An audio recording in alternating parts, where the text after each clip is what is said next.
माई challenging wife episode 1। Mansuri. ठंड के मौसम में रात के कोहरे के बीच एक गाड़ी स्पीड में किसी गाड़ी का पीछा कर रही थी। उस आगे वाली गाड़ी में बैठी लड़की ने व्यू मिरर के पीछे आती गाड़ी को देखा तो उसकी धड़कनें तेज चलने लगी। उसने अपनी गाड़ी की स्पीड और बढ़ाई, लेकिन तभी एक और गाड़ी उसकी गाड़ी के आगे आ गई तो उस लड़की ने जल्दी से ब्रेक लगा दी, जिसकी वजह से गाड़ी डिसबैलेंस होकर डिवाइडर से टकरा गई। वो लड़की अपने दुल्हन के जोड़े को उठा के जल्दी से बाहर आई तो अचानक से अपने सामने खड़े लड़के को देख के डर गई। उसकी सांसें मुंह को आ गई थी। शादी की शेरवानी पहने वो लड़का कहर ढा रहा था। 6 फुट 4 इंच की हाइट, किसी बॉडीगार्ड जैसी टफ बॉडी, रंग गोरा, आंखों का रंग कंचे जैसा। उसकी पर्सनैलिटी से ही उसके ऑरे का अंदाजा लगाया जा सकता था, लेकिन उसका फेस, जिस पर गुस्सा इस कदर समझ आ रहा था जैसे गुस्से का राक्षस खुद उसके ऊपर सवार हो, जो उस लड़के को देख ले उसकी सांसें डर से कम पड़ जाए। और वही हाल उस लड़की नैना का था। उस लड़के ने गुस्से में नैना का हाथ पकड़ा और खींचते हुए अपनी कार की तरफ ले जाने लगा। नैना अपने होश में आए और उस लड़के के सामने गिड़गिड़ाते हुए बोली, अदिप। उद्धरण चिन्ह, ये है हमारी कहानी के हीरो अदिप खन्ना। नैना बोली, अदिप प्लीज छोड़ दो मुझे तुमसे शादी नहीं करनी।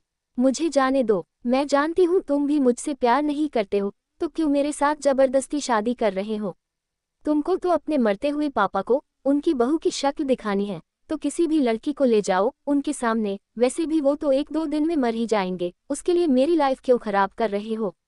अदिप का गुस्सा 7वें आसमान में पहुंच गया और वो घुमा के नैना को अपने सामने लाया और दोनों बाजू से उसको कस के पकड़ते हुए बोला, तुम्हारी इतनी औकात नहीं की तुम मेरी दुल्हन बनो। वो तो तुम मेरे पापा की दोस्त की बेटी हो और मेरे पापा ने मेरे लिए तुमको पसंद किया है, इसलिए बस। बाकी अगर दोबारा अपनी घटिया जबान से मेरे पापा के बारे में एक भी लफ्ज निकाला तो जबान काट दूंगा। नैना डर के सिहर उठी। अदीप ने नैना को छोड़ा और फिर उसका हाथ पकड़ने के लिए अपना हाथ आगे बढ़ाया कि नैना भाग के हाईवे की दीवार पर खड़ी हो गई। आदिप उसको गुस्से में देखते हुए बोला, मरोगी तो तुम वैसे भी, पर हमारी शादी के बाद। नैना रोते हुए बोली, सॉरी अदिप, मैं किसी से सच्चा प्यार करती हूँ, अपने पापा से। तुमसे शादी करने के लिए मना नहीं कर पाए, इसलिए भागना पड़ा रहा है। पता है मुझे, मेरे भागने से तुम्हारी और तुम्हारे पापा की कितनी बदनामी होगी, लेकिन मैं मजबूर हूँ। अदिप गुस्से में नैना की तरफ बढ़ते हुए बोला, तो तुम नीचे कूद के मुझसे बच जाओगी? नैना ने अपना सिर हाँ में हिला दिया। अदिप ने अपनी आंखें छोटी कर ली। उसको कुछ शक हुआ और उसने अपने बॉडीगार्ड्स को नैना की तरफ जाने का इशारा किया। नैना ने मुस्कुरा के अदिप को देखा और बोली, तुम मुझे नहीं पकड़ सकते। अदिप के फेस पर एक डेविल स्माइल आ गई, क्योंकि उसके बॉडीगार्ड्स नैना के पीछे पहुंच गए थे और नैना को पकड़ने ही वाले थे। नैना ने शादी का लहंगा पहना था, जिसकी आड़ में उसको अपने पीछे खड़ा बॉडीगार्ड नहीं दिख रहा था। बॉडीगार्ड्स बस नैना को पकड़ के नीचे खींचने ही वाला था कि एक लड़की भागते हुए आए और नैना से टकरा गई, जिससे नैना सीधा नीचे गिरी। अदिप की आंखें बड़ी हो गई और वो भाग के दीवार के पास आया और नीचे देखने लगा तो अदिप ने अपनी मुट्ठी कस के भींच ली। उसकी आंखों में खून उतर आया। नैना नीचे फूलों के ट्रक पर गिरी थी और मुस्कुराते हुए अदिप को बाय कर रही थी। अदिप के सीने पर सांप लौट गए थे। अदिप को अब समझ आ रहा था नैना मुस्कुराई क्यों थी। नैना ने ये प्लान पहले से रेडी कर रखा था। अदिप ने गुस्से में दीवार पर लात मारी और चीखते हुए बोला, Naina Agarwal, I will kill you. तभी अदिप की नज़र सामने हैरान खड़ी उस लड़की पर गई, जो आंखें फाड़े नीचे देख रही थी। अदिप ने उस लड़की का हाथ पकड़ा और उसको अपनी तरफ घुमाते हुए खींच के उसके गाल पर तमाचा लगा के बोला, यू इडियट। पर इतना बोलते ही उस लड़की को देख के अदिप के शब्द उसके मुंह में ही रह गए। वो लड़की आंखों में आंसू ले अपने गाल पर हाथ रख के अदिप को मासूमियत से देख रही थी। तभी अदिप को कुछ ख्याल आया और उसने फिर उस लड़की को मारने के लिए हाथ उठा लिया, लेकिन उस लड़की की बात सुन के अदिप के हाथ हवा में ही रुक गए और उसकी आंखें हैरानी से बड़ी हो गई। वो लड़की बोली, you are looking so hot, please marry me otherwise I will die for you. Adip उस लड़की को हैरानी से देखने लगा। वो लड़की भी शादी के जोड़े में थी, पर उम्र में बहुत छोटी लग रही थी।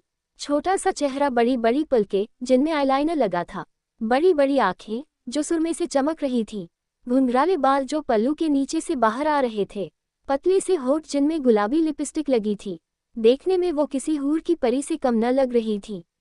अदिप की पर्सनैलिटी के आगे वो किसी गिलहरी के बच्चे जैसी छोटी मासूम सी दिख रही थी।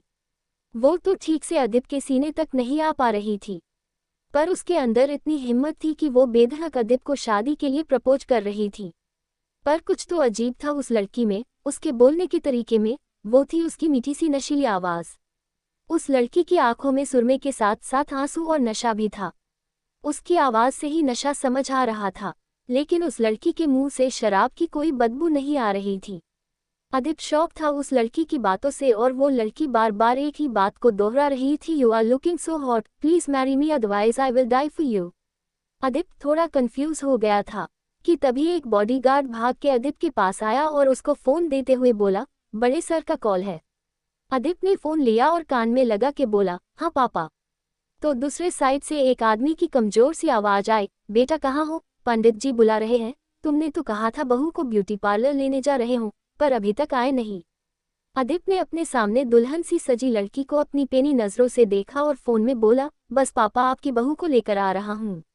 बोल के अदिप ने कॉल कट किया और उस लड़की को पकड़ के उसको गुस्से में घूरते हुए बोला, तुमने नैना को भगाया, अब तुम बनोगी मेरी दुल्हन और मेरी हर एक शर्त को तुमको मानना पड़ेगा। लेकिन उस लड़की पर कोई असर नहीं पड़ा, वो बस डर से अदिप को देखते हुए अपनी उसी बात को दोहरा रही थी। अदिप अब इरिटेट हो चुका था, इसलिए चिल्लाते हुए बोला, जस्ट सटअप। वो लड़की डर के चुप हो गई, लेकिन दूसरे ही पल उसने फिर वही रटना चालू कर दिया। अदिप से अब बर्दाश्त के बाहर था, वो उस लड़की को खींचते हुए अपनी गाड़ी के पास लाया और गाड़ी से फर्स्ट एड बॉक्स निकाल के डॉक्टर टेप निकाला और उस लड़की के मुंह पर चिपका दिया। उस लड़की ने अपनी आंखें बड़ी कर ली, लेकिन अपने बचाव के लिए कुछ नहीं किया। अदिप ने उस लड़की को गाड़ी में धक्का दिया और खुद ड्राइविंग सीट पर आके बैठ गया। कुछ ही देर में अदिप एक बड़े से मैरिज हॉल में पहुंचा, जहां लोगों का जमावड़ा लगा था, जैसे सभी अदिप के आने का इंतजार कर रहे हो। अदिप गाड़ी से बाहर आया, वैसे ही मीडिया के लोग उसके सामने माइक लेकर खड़े हो गए। सर, आप अपनी ही शादी में खुद ड्राइव करके आ रहे हैं, और आपकी दुल्हन कहाँ है? अदिप ने अपनी पेनी नजरों से सभी मीडिया वालों को देखा। सभी अदिप की जलती नजरें देख के चुप हो गए। तभी कुछ बॉडीगार्ड वहां आए और मीडिया वालों को पीछे करके अदिप को चारों तरफ से घेर के खड़े हो गए। अदिप ने पीछे का डोर ओपन किया और उस लड़की के फेस पर घूंघट डाल के कवर कर दिया और उसको अपनी गोद में लेकर कार से बाहर निकाल लिया। सभी उचक उचक के दुल्हन कौन है देखने की कोशिश करने लगे, लेकिन किसी को दुल्हन का चेहरा नहीं दिख रहा था। अदिप उस लड़की को गोद में लिए अंदर जाने लगा, तो मीडिया के कुछ लोग उसके पीछे भागते हुए बोले, सर आप अपनी दुल्हन का फेस रिवील क्यों नहीं कर रहे हैं? क्या आप ये शादी जबरदस्ती कर रहे हैं, इसलिए अपनी दुल्हन को छुपा के रखना चाहते हैं? अदिप ने उस मीडिया वाली लड़की को गुस्से में देखा और अपनी रौबदार आवाज में बोला, ये मेरी बीवी है, कोई नुमाइश की चीज नहीं। वो लड़की अदिप की आवाज सुन के सिहर उठी। अदिप उस लड़की को लिए अंदर चला गया। उसके बाद किसी मीडिया वाले को अंदर जाने नहीं दिया गया। अदिप उस लड़की को लेकर मंडप पर बैठ गया। पंडित जी ने तुरंत मंत्र पढ़ना शुरू कर दिया। अदिप ने सामने व्हीलचेयर पर ऑक्सीजन मास्क लगाए अपने पापा को देखा और मुस्कुरा दिया। गिरीश जी भी मुस्कुरा दिए और अपने कांपते हाथ उठा के दूर से ही अदिप को आशीर्वाद देने लगे। अदिप भी अपने फेस पर झूठी मुस्कान ले आया। तभी अदिप को उस लड़की का हाथ अपनी थाई पर महसूस हुआ। वो लड़की उसकी थाई प्रेस कर रही थी। अदिप ने गुस्से में उस लड़की की तरफ देखा और उसका हाथ पकड़ के अपनी थाई से हटाते हुए कस के दावा दिया। वो लड़की अपने मन में चीख उठी, क्योंकि अभी भी उसके मुंह में टेप चिपका हुआ था। पंडित जी ने अदिप को फेरों के लिए खड़े होने को बोला, तो अदिप उस लड़की का हाथ पकड़ के खड़ा हो गया, लेकिन वो लड़की नशे में चूर झूमने लगी। सभी उस लड़की को झूमता देख बातें करने लगे। अदिप ने बात को संभालने के लिए उस लड़की को गोद में उठा लिया और गिरीश जी को शक ना हो इसलिए बोला, इसने मेरे लिए व्रत रखा था, तो कुछ न खाने की वजह से इसको चक्कर आ रहे हैं। गिरीश जी मुस्कुरा दिए। अदिप ने उस लड़की को गोद में लिए फेरे लिए और कुछ ही देर में शादी संपन्न हो गई। अदिप गिरीश जी के पास उस लड़की को लेकर आया और जबरदस्ती उसका हाथ पकड़ के उनके पैर छूने लगा। गिरीश जी ने दोनों को आशीर्वाद दिया और अपने मुंह से मास्क हटा के कांपती आवाज में बोले, बेटा बहू को ले जाके कुछ खिला दो। अदिप ने ओके कहा और वहां खड़े दो लड़कों को कुछ इशारा करके उस लड़की को फिर गोद में उठा के वहां से चला गया। कुछ समय बाद अदिप के बंगले पर अदिप उस लड़की को हॉल में लेकर आया और सोफे पर फेंकते हुए बोला, तुम्हारी हिम्मत कैसे हुई मुझे छूने की? वो लड़की धम से सोफे पर गिरी, उसके बाद संभल नहीं पाई तो लुढ़क के नीचे गिर गई। अदिप ने उस लड़की को नीचे गिरे देखा तो उठा के खड़ा किया और उसके सिर से पल्लू खींच के निकाल के फेंक दिया। वो लड़की भी नशीली आंखों से अदिप को देख रही थी। वो लड़की अब पूरी तरह नशे में चूर हो चुकी थी। उसकी बॉडी से इतनी ठंड में पसीना पानी के जैसा बह रहा था। अदिप 2 मिनट को शॉक हो गया, फिर उस लड़की के मुंह से टेप निकाल के बोला, तुम्हारा नाम क्या है? टेप निकालने के चक्कर में अदिप उस लड़की के थोड़ा पास आ गया था, लेकिन अदिप की टेप निकालने की देरी थी कि वो लड़की अदिप पर टूट पड़ी। अदिप अचानक से चौंक गया। वो लड़की अदिप की गर्दन पर बेतहाशा किस कर रही थी, जैसे उसकी खाल ही निकाल के खा जाएगी। अदिप ने गुस्से में उस लड़की को अपने आप से दूर किया और उसको खींच के तमाचा लगते हुए बोला, जान से मार दूंगा अगर मेरे पास आए तो। पर इस बार उस लड़की पर अदिप के तमाचे का कोई असर नहीं हुआ और वो अदिप के पास आने के लिए मचलने लगी। उस लड़की को पकड़े हुए अदिप को एहसास हुआ उस लड़की की बॉडी जल रही है। उस लड़की की मासूम आंखें नशे में चूर थी। वो अपनी आंखें भी ठीक से नहीं खोल पा रही थी, पर अपने होठों को खोले लंबी लंबी सांसें भर रही थी। उस लड़की की हरकतें और हालत देख के अदिप समझ गया उस लड़की को क्या हुआ है और किस चीज़ का नशा उसे चढ़ा हुआ है। समझ आते ही अदिप पहले तो हैरान हुआ कि किसी ने इतनी छोटी लड़की को ऐसा नशा क्यों दिया होगा, पर वो लड़की अभी नशे में वहशी दरिंदे जैसी हो गई थी। अदिप को उसको रोक पाना मुश्किल हो रहा था। अदिप तुरंत ही उस लड़की को खींचते हुए अपनी लैब में ले आया और उसको चेयर से बांध के दवा ढूंढने लगा, लेकिन वो लड़की अपने कंट्रोल में नहीं थी। उसने झटपटाते हुए अपने आप को खोल लिया और अदिप को नशे भरी नजरों से देखते हुए उसकी तरफ बढ़ गई। अदिप जल्दी जल्दी इंजेक्शन में दवा भर रहा था कि वो लड़की पीछे से आए और अदिप के ऊपर झपट पड़ी। अदिप लड़खड़ा के जमीन पर गिर पड़ा और उसके हाथ से इंजेक्शन छूट गया। कौन है ये लड़की? किसने दी उसको नशे की दवा? क्या अदिप उस लड़की से बच पाएगा या होगा कुछ और? जानने के लिए पढ़ते रहिए माय चैलेंजिंग वाइफ। हेलो दोस्तों, कैसे हैं आप सब? बहुत टाइम बाद कुछ लिख रही हूँ, उम्मीद है आप लोगों को पसंद आएगा और आप लोग कमेंट करके जरूर बताएंगे। चलिए मिलते हैं नेक्स्ट एपिसोड में। एपिसोड 2। अदिप इंजेक्शन में जल्दी जल्दी दवा भर रहा था कि वो लड़की पीछे से आए और किसी जानवर के जैसे उसके ऊपर टूट पड़ी। अदिप संभल नहीं पाया और लड़खड़ा के मुंह के बल गिर पड़ा और उसके हाथ से इंजेक्शन छूट के थोड़ी दूर हो गया। वो लड़की अदिप की पीठ पर दोनों साइड पैर करके बैठ गई और अदिप का कुर्ता फाड़ के उसकी पीठ पर किस करने लगी। अदिप के शरीर में करंट सा दौड़ गया। उसने जल्दी से उस लड़की को हटा के जमीन पर पटका तो वो लड़की दर्द से चीख पड़ी। अदिप फिर इंजेक्शन ढूंढने लगा।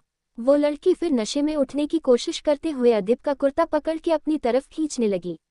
अदिप ने उस लड़की को गुस्से में देखा। तब तक अदिप को इंजेक्शन मिल गया था। अदिप उस लड़की के पास आया और उसको इंजेक्शन लगाने की कोशिश करने लगा, लेकिन वो लड़की बुरी तरह मचल रही थी। अदिप ने गुस्से में उसी लड़की को घूरा और उसके ऊपर आके उस लड़की के दोनों हाथ पकड़े और ऊपर करने की कोशिश करने लगा। वो लड़की भी अदिप को अपनी नशीली नज़रों से देखते हुए बुरी तरह छूटने के लिए मचल रही थी। अदिप ने जल्दी से उस लड़की के दोनों हाथ अपने एक हाथ से पकड़े और जैसे जानवरों को इंजेक्शन लगाते हैं वैसे उस लड़की के हाथ में इंजेक्शन घुसा दिया। वो लड़की नशे में अपने होंठ भींचते हुए अदिप को देख के धीरे धीरे बेहोश हो गई।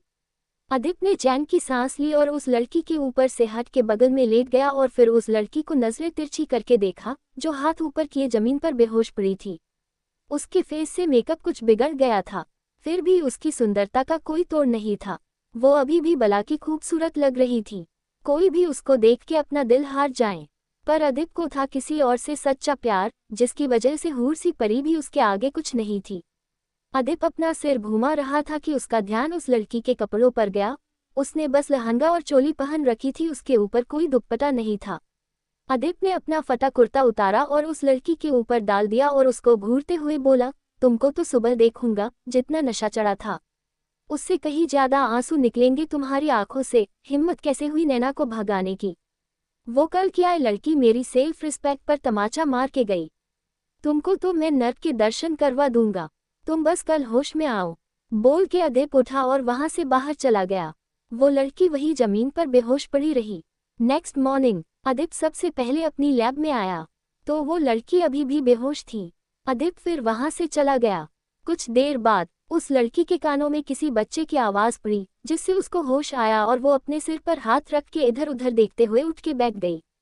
तभी फिर उसके कानों में बच्चे के हंसने की आवाज आई। वो लड़की उठी और आवाज का पीछा करते हुए लैब से बाहर आ गई तो एक छोटी सी बच्ची सोफे के चारों तरफ भाग रही थी और उसके पीछे एक बड़ी उम्र का आदमी भागते हुए बोल रहा था, किट्टू रुक जा बेटा, मना किया है, इस बंगले के अंदर मत आया कर, अदित सर ने देख लिया तो बहुत गुस्सा करेंगे। वो बच्ची खुशी से इधर उधर भागते हुए बोली, नाना ये बंगला कितना बड़ा और सुंदर है, थोड़ी देर खेलने दो ना। वो बच्ची भागते हुए उस लड़की से टकरा गई और रुक के सिर उठा के उसको देखने लगी। वो लड़की भी उस छोटी बच्ची किट्टू को देख रही थी, पर उस लड़की के फेस पर कोई एक्सप्रेशन नहीं थे। वो आदमी भी भागते हुए उस बच्ची के पास आ गया, पर जैसे ही उस आदमी ने उस लड़की को देखा अपना सिर नीचे कर लिया। उस लड़की ने वही बस लहंगा चोली पहन रखा था। उस आदमी ने तुरंत उस छोटी बच्ची को अपनी गोद में उठाया और बाहर ले जाने लगा। वो बच्ची किट्टू मचलते हुए बोली, नाना थोड़ी देर खेलने दो ना। वो आदमी उसको मना करते हुए बोला, किट्टू अब बस, अब तुम काका के साथ घर जाओ, अगर तुमने ऐसे ही शैतानी की तो मैं तुमको यहाँ लाने से ही मना कर दूंगा। किट्टू उदास हो गई और बोली, सॉरी नाना। वो आदमी उस बच्ची को लेकर बाहर चला गया था और वो लड़की वही वैसे ही बुत बनी खड़ी थी कि अदिप सीढ़ियों से नीचे आते हुए उस लड़की से बोला, तो तुमको होश आ गया?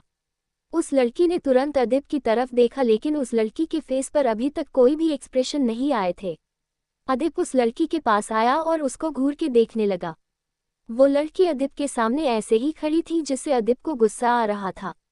अदिप को लगा वो लड़की उसको अपनी बॉडी दिखा के रिझाने की कोशिश कर रही है, जिससे अदिप का गुस्सा और बढ़ गया। उसने उस लड़की की बदतमीजी रात को इसलिए झेल ली थी कि वो लड़की नशे में थी, लेकिन अब तो उसको होश आ गया था ना, फिर वो ऐसे क्यों खड़ी थी? सोचते हुए अदिप ने उस लड़की को घूरते हुए कहा, तुम्हारी कोशिश मेरे सामने काम नहीं आएगी, तो ये घटिया हरकत दोबारा मेरे सामने मत करना। बोल के अदिप ने वही सोफे के पास पड़ा उस लड़की का दुपट्टा उठाया और उसके मुंह पर फेंकते हुए बोला, ढको अपने आप को। लेकिन उस लड़की ने बस एक सेकंड को अपनी आंखें बंद की थी, बाकी वो वैसी की वैसी ही बुत बनी खड़ी अदिप को देख रही थी। उसने तो दुपट्टा तक नहीं पकड़ा था। अदिप के गुस्से की सीमा नहीं रही, उसने उस लड़की को दोनों बाजू से पकड़ा और ऊपर हवा में उठा के बोला, जान से मार डालूंगा, मेरे सामने जरा भी होशियारी दिखाई तो। इस बार पहली बार उस लड़की के फेस पर कुछ एक्सप्रेशन आए और वो डर से रोने लगी। अदिप ने उस लड़की को ऊपर से ही नीचे छोड़ दिया। वो लड़की धम से नीचे गिरी और दर्द में जोर जोर से रोने लगी। अदिप उस लड़की के सामने बैठा और उसके बाल पकड़ के उसका सिर ऊपर उठाते हुए बोला, मेरी बात एक बार में सुनने की आदत डाल लो, और ये लड़कियों वाले नखरे, ये बॉडी का शो ऑफ, ये रोना धोना मेरे सामने मत करना, वरना टुकड़े करके केमिकल में डाल के रख दूंगा। उस लड़की को अदिप की कोई बात समझ नहीं आई, लेकिन वो डर और दर्द से चीख उठी। अदिप ने उस लड़की के बाल छोड़े तो वो लड़की जमीन पर पीछे की तरफ खिसकते हुए टेबल के पीछे आए और अपने आप को सिकोड़ के छुप के बैठ गई। अदिप ने अपनी आंखें छोटी कर ली और उस लड़की के पास आके बोला, छुपने से तुम बच नहीं पाओगी। वो लड़की कुछ नहीं बोली। अदिप फिर चिल्लाते हुए बोला, नाम क्या है तुम्हारा? वो लड़की और डर गई और टेबल के नीचे छुप के बैठ गई।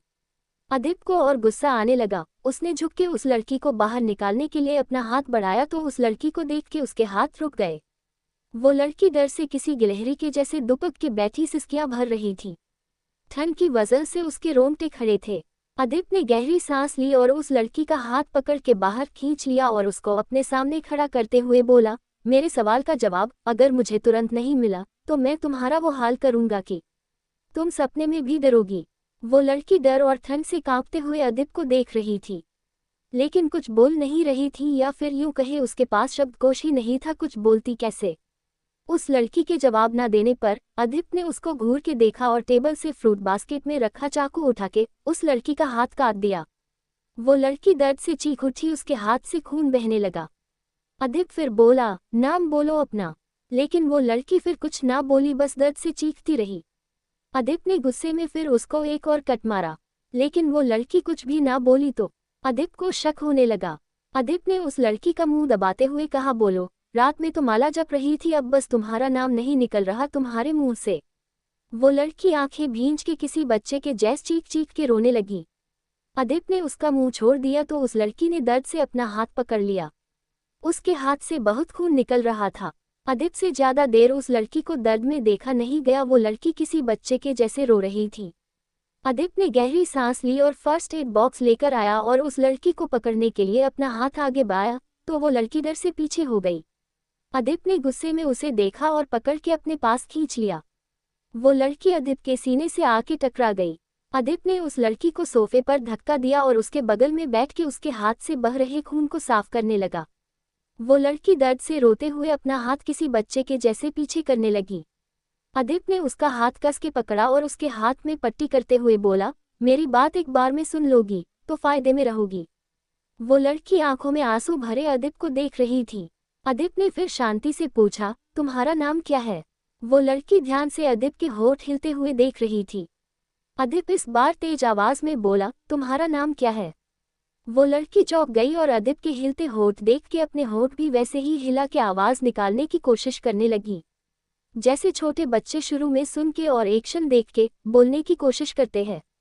उस लड़की को बच्चे के जैसे बोलने की कोशिश करते देख अदिप शॉक हो गया। वो लड़की थोड़ी देर कोशिश करने के बाद अटक के बोली, तू तू तुम, हाँ, तुम्हारा नाम का क्या हाँ है। अदिप आंखें बड़ी करे उसको देख रहा था। वो लड़की भी अदिप को देखने लगी। अदिप के दिमाग में कुछ आया और वो हाथ से एक्शन करते हुए बोला, मेरा नाम अदिप और तुम्हारा। वो लड़की भी अदिप की नकल करते हुए बोली, मेरा नाम अदिप और तुम्हारा। अदिप ने अपने सिर पर हाथ रख लिया और कुछ सोचते हुए बोला, तुमको नहीं पता तुम्हारा नाम क्या है? वो लड़की भी वही बोली, तुमको नहीं पता तुम्हारा नाम क्या है? अदिप ने घूर के उस लड़की को देखा, फिर अपना सिर झटक दिया। पहले तो अदिप को लगा वो लड़की नाटक कर रही है, लेकिन इतने कट लगने के बाद कोई भी लड़की अपना मुंह खोल देती, जिससे अदिप को विश्वास हो गया था इस लड़की में कुछ तो गलत है। क्या इसकी याददाश्त जा चुकी है? लेकिन एक ही रात में कैसे? कल तो ये लड़की इंग्लिश में बोल रही थी। फिर अदिप को याद आया, कल भी ये लड़की बस एक ही बात बार बार दोहरा रही थी, तो क्या वो लाइन किसी ने इस लड़की को सिखाई थी? अदिप ने अपना सिर पकड़ लिया, फिर कुछ सोच के खड़ा हुआ और उस लड़की का हाथ पकड़ के उसको खड़ा करते हुए बोला, चलो। वो लड़की चुपचाप अदिप के पीछे चलने लगी। अदिप उस लड़की को अपनी लैब में लेकर आया और एक मशीन उसके सिर में लगाए और कंप्यूटर में कुछ देखने लगा। कंप्यूटर में देखते ही अदिप की आंखें बड़ी हो गई। उसने तुरंत उस लड़के के सिर से वो मशीन हटाए और दूसरी बड़ी मशीन की तरफ उंगली करते हुए बोला, उसमें लेटो जाके। लेकिन वो लड़की बुत बनी बस खड़ी उस मशीन को देखती रही। अदिप ने उस लड़की को खड़े देखा तो अपना सिर झटका और खुद ही उस लड़की को उठा के उस मशीन के अंदर लेटाने चटैल, वो अब मेरे किसी काम की नहीं। अदिप गिरीश जी के रूम में आया तो गिरीश जी ऑक्सीजन मास्क लगाए आंखें बंद करके लेटे थे। अदिप उनके पास जाके बैठ गया और उनका हाथ पकड़ के अपने हाथों के बीच रखते हुए बोला, पापा। गिरीश जी ने अपनी आंखें खोल ली और अदिप को देख के मुस्कुरा दिए। अदिप भी मुस्कुरा दिया। गिरीश जी ने अपने कांपते हाथों से अपना ऑक्सीजन मास्क हटाया और अदिप के पीछे एक नज़र देख के बोले, बहू नहीं आई? अदिप सीरियस हो गया और बोला, पापा ये बाहर है। गिरीश जी, बाहर है? क्यों? तुम उसको अंदर क्यों नहीं लाए? अदिप, वो पापा मुझे आपसे पहले बात करनी थी। गिरीश जी परेशान होते हुए बोले, कैसी बात? सब ठीक तो है ना? अदिप, पापा प्लीज आप टेंशन मत लो, सब ठीक है। बस मुझे आपको कुछ बताना था। गिरीश जी और परेशान हो गए और लंबी लंबी सांसें भरते हुए बोले, बताना है? कहीं तुमने शादी का झूठा नाटक तो नहीं किया? अदिप ने जल्दी से गिरीश जी के मुंह पर ऑक्सीजन मास्क लगाया और बोला, पापा मैंने आपसे कोई झूठ नहीं बोला, मैंने शादी की है। प्लीज आप ऐसे परेशान मत हो, आपको पता है मैं आपको परेशान नहीं देख सकता। गिरीश जी ने अपनी पलकें झपकाए और फिर अपना ऑक्सीजन मास्क हटाने लगे। तो अदिप उनका हाथ पकड़ के बोला, पापा प्लीज पहले मेरी बात सुन लीजिए। गिरीश जी ने अपनी पलकें झपका दी। अदिप गहरी सांस लेते हुए बोला, पापा मैंने शादी की है, पर नैना से नहीं। गिरीश जी की आंखें बड़ी हो गई और वो अपना मास्क हटाते हुए बोले, क्या? नैना से नहीं तो किससे की? तुम तो किसी लड़की को जानते तक नहीं हो, या फिर शादी का नाटक कर रहे हो ताकि बस मैं खुश हो जाऊं? अदिप, पापा मैंने शादी की है, आप पहले मेरी बात तो सुन लीजिए।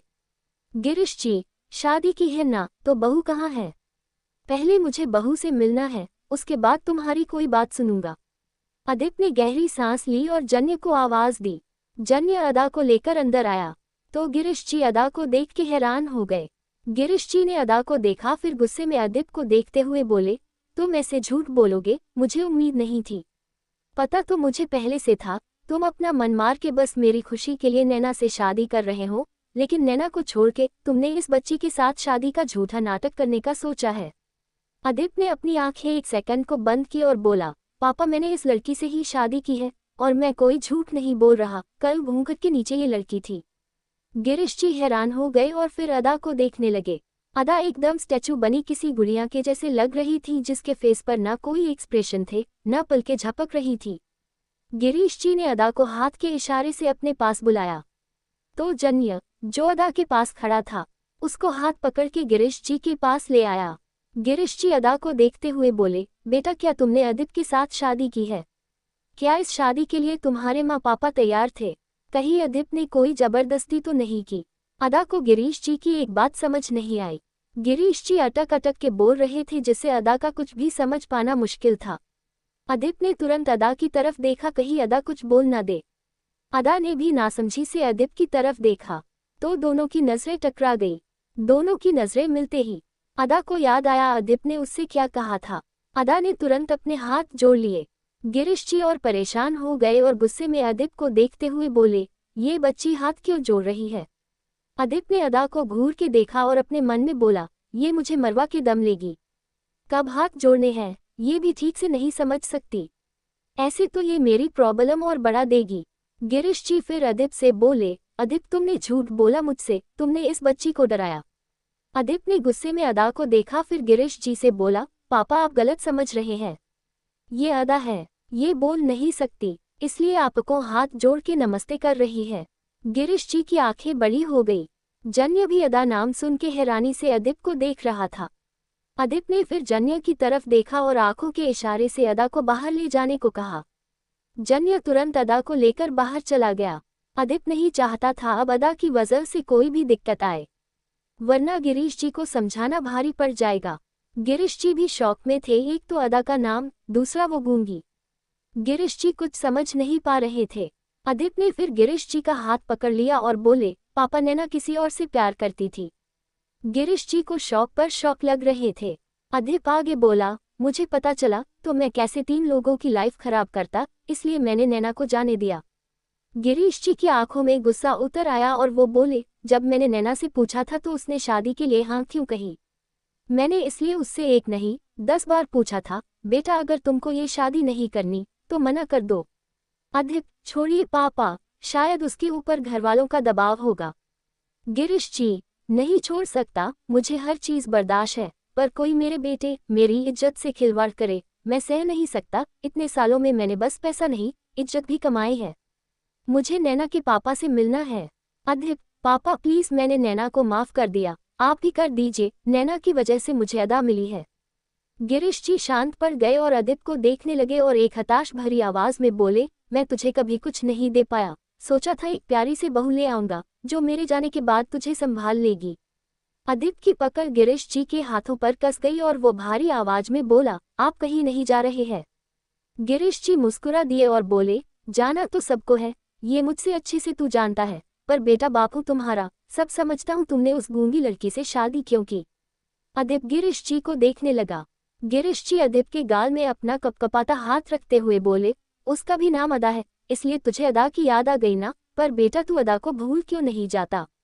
वो अब इस दुनिया में नहीं है, उसको गुजरे 14 साल हो चुके, तूने बस मेरी खुशी के लिए एक गूंगी लड़की से शादी कर ली। अदिप ने अपनी आंखें 1 सेकंड को बंद कर ली और बोला, पापा शादी तो करनी ही थी, पर मैंने अदा से शादी उसके नाम की वजह से नहीं की, अदा को मैं पहले से जानता हूँ, इसलिए मैंने उससे शादी की। गिरीश जी हैरानी से बोले, तुम अदा को पहले से जानते हो, कैसे? अदिप, पापा अदा तने की दूर की कजन सिस्टर है, मैं अदा से तने की पार्टी में मिला था। गिरीश जी, पर बेटा वो बहुत छोटी है, मुझे तो लगता है वो अभी 18 साल की भी नहीं होगी। अदिप, पापा अदा के पेरेंट्स नहीं रहे हैं और अदा के सगे फैमिली मेंबर उसकी जिम्मेदारी उठाने को तैयार नहीं थे। कल जब नैना गई तो मेरी मुलाकात अदा से हुई, जो अपने फैमिली मेंबर से बच के भाग रही थी। मैंने उससे पूछा क्या वो मुझसे शादी करेगी, तो उसने हाँ कर दी। मैंने कोई जबरदस्ती नहीं की उसके साथ। गिरीश जी, पर बेटा वो बोल नहीं सकती। अदिप, पापा उसकी किसी एक्सीडेंट में आवाज गई है, उसका इलाज चल रहा है, वो कुछ समय में बोलने लगेगी। गिरीश जी, बेटा क्या तुम इस शादी से खुश हो? अदिप जी, पापा मुझे बस आपकी खुशी चाहिए, आप खुश हैं?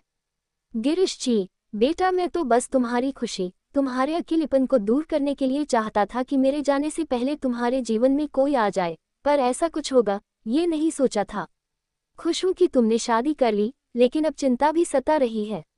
अदिप ने गिरीश जी को सांत्वना देते हुए कहा, पापा सब अच्छा है, अदा बहुत अच्छी लड़की है। गिरीश जी ने बस अपनी पलकें झपका दी, लेकिन उनका दिल नहीं माना। उनके पास समय बहुत कम था। वो बस भगवान के भरोसे अपनी सांसें ले रहे थे, और वो चाहते थे कि उनके जाने से पहले अदिप की शादी किसी ऐसी लड़की से हो जो अदिप को संभाल ले, उसके दिल में जो खालीपन है उसको भर दे। पर अदा को देख के उनकी सारी उम्मीद, सारे ख्वाब टूट से गए थे। वो छोटी बच्ची क्या ही संभालेगी अदिप को। गिरीश जी अदिप के गुस्से को अच्छे से जानते थे। अदिप भले उनके सामने शांत और समझदार था, पर असल में अदिप अपने गुस्से में कुछ भी कर गुजरता था। अदिप को ना अपनी जान की चिंता रहती थी, ना वो सामने वाली की चिंता करता था।